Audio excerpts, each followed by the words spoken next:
સુરત જિલ્લાના એસઓજીએ કડોદરા વિસ્તારમાં પેટ્રોલિંગ દરમિયાન ગાંજાના જથ્થા સાથે એક શખ્સને ઝડપી પાડ્યો.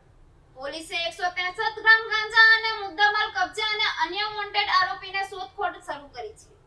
સુરત જિલ્લા એસઓજીની ટીમે પેટ્રોલિંગ દરમિયાન મહત્વપૂર્ણ કાર્યવાહી હાથ ધરી કડોદરા વિસ્તારમાંથી ગાંજાના જથ્થા સાથે એક શખ્સને ઝડપી પાડ્યો છે.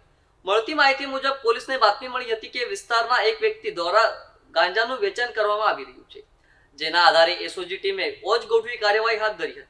પોલીસે દરોડા દરમિયાન 163 ગ્રામ ગાંજા સાથે એક આરોપીની ધરપકડ કરી. ઝડપાયેલા આરોપીઓની ઓળખ મહેન્દ્રભાઈ ચોપાલ તરીકે થઈ છે, જે મૂળ બિહારનો રહેવાસી હોવાનું સામે આવી રહ્યું છે.